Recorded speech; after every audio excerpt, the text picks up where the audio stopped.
Bismillahirrahmanirrahim. Dear students, I am Arshad Mahmood, teacher of O and A level economics. Today I am going to discuss effects of an increasing population. I have divided this lecture into two videos. Today we are going to discuss the advantages of an increasing population.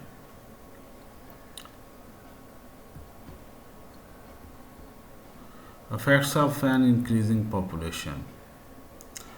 The effects will depend on the present population size of the country. If the country is presently overpopulated, an increasing population is a disadvantage. There is a strain on the existing resources and national income per head will fall.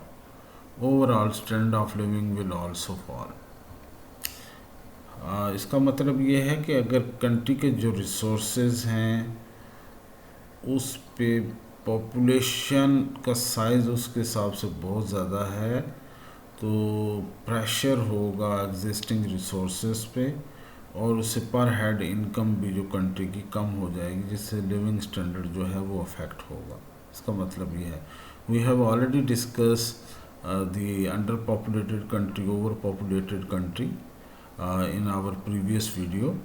तो वो आप check कर लें उसको तो ये बेहतर concept clear हो जाएगा उससे भी आपको.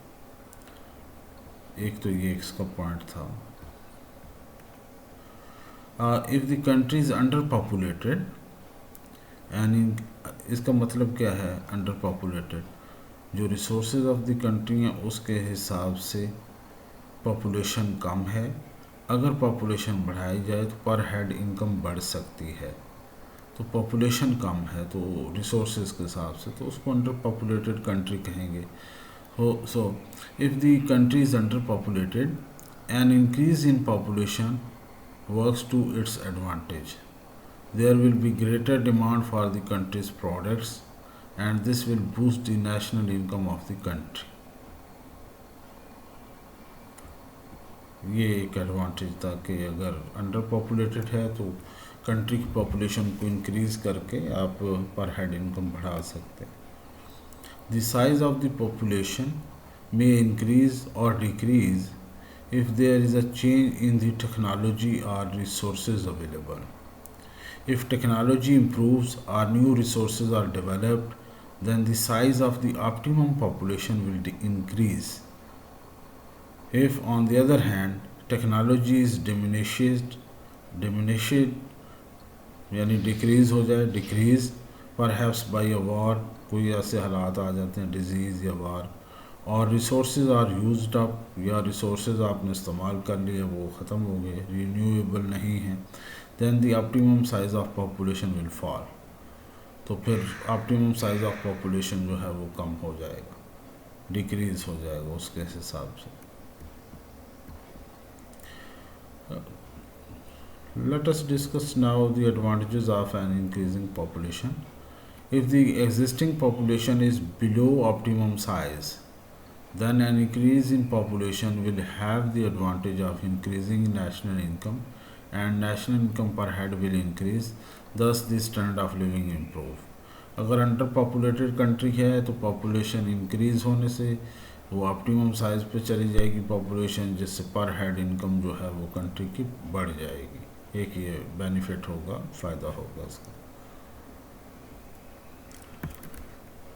A larger population will, all other things remain equal, increase the demand for goods and services in the economy. This will stimulate investment and output and create more jobs and incomes.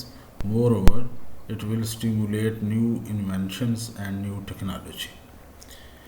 अगर size of population बड़ा होगा तो उसके बहुत सारे advantage होंगे कि goods and services की डिमांड बढ़ेगी कंट्री के अंदर और इससे फिर इन्वेस्टमेंट ज़्यादा होगी, आउटपुट और जीडीपी इंक्रीज़ की जाएगी, ज़्यादा जॉब अपॉर्चुनिटीज़ इंक्रीज़ होंगी, इनकम ऑफ कंट्री बढ़ेगी, नई न्यू इनोवेशन एंड टेक्नोलॉजी आएगी. ये भी एक एडवांटेज है.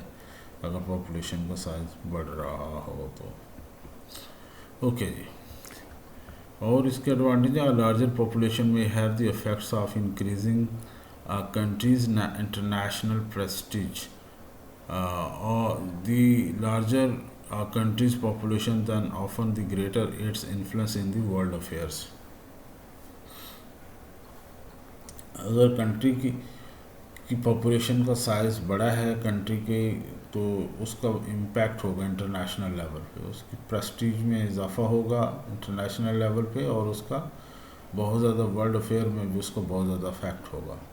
जैसे चाइना है, मोस्ट पॉपुलेटेड कंट्री है, इसी तरह इंडिया है, तो उनका बहुत ज़्यादा इफेक्ट है, मतलब वर्ल्ड अफेयर्स में इनका इन्फ्लुएंस है। तो इस तरह ये भी एक एडवांटेज होता है ग्रेटर पॉपुलेशन का। It will mean that there is a greater demand in the economy, more division of labor can be introduced, and economies of large scale production can be employed in many industries. ये economies of scale और large scale production पे अब जब produce करेंगे तो आपकी per unit cast कम हो जाएगी, और डिवीजन ऑफ लेबर अप्लाई करेंगे तो उससे आपकी चीज़ें जो हैं सस्ती प्रोड्यूस होंगी। ये भी एक एडवांटेज है इसका, अगर कंट्री का साइज पॉपुलेशन का बढ़ रहा। If the increasing population is mainly to be found in the working population, this will mean that there will be more worker to develop resources and more goods and services will be produced. Moreover, they can pay more taxes to improve benefits for the dependent age groups. एक ये भी benefit है कि अगर working population जिसकी जो as जो होती है 16 ईयर्स से 60 ईयर तक के दरमियान, 16 से 60 ईयर्स के दरमियान अगर पॉपुलेशन इंक्रीज़ हो रही हो, तो फिर उसका मतलब वर्किंग पॉपुलेशन इंक्रीज़ हो रही है, तो वो रिसोर्सेज को ज़्यादा बेहतर तरीके से इस्तेमाल करेंगे, गुड्स एंड सर्विसेज ज़्यादा प्रोड्यूस करेंगे और ज़्यादा टैक्स भी पे करेंगे, और डिपेंडेंट एज ग्रुप वालों लोगों को बेनिफिट होगा कि उनका सहारा भी वो बनेंगे, यानी उनके लिए वो अर्निंग कर रहे होंगे। एक और एडवांटेज है, if the increasing population is mainly in the younger age group, this will mean that the population is more mobile and flexible. Moreover, these people will be less traditional in their outlook in the economy and society. एक advantage ये भी है कि अगर younger population का size बढ़ रहा हो, इंक्रीजिंग पॉपुलेशन में यंगर ग्रुप एज ग्रुप का पॉपुलेशन का साइज़ बढ़ रहा हो, तो वो ज़्यादा मोबाइल और फ्लेक्सिबल होते हैं और ज़्यादा एंथुसियास्टिकली काम करते हैं, और एक जगह से दूसरी जगह जाना, एक ऑक्यूपेशन से दूसरी जगह, और फ्लेक्सिबल भी होते हैं, तो एक बेहतर इकानमी की एक सोसाइटी के लोग को वो प्रेजेंट करते हैं। ये थी डियर स्टूडेंट्स आज की वीडियो। इंशाल्लाह नेक्स्ट वीडियो में आप देखेंगे disadvantages of increasing population. Thank you very much, have a nice day.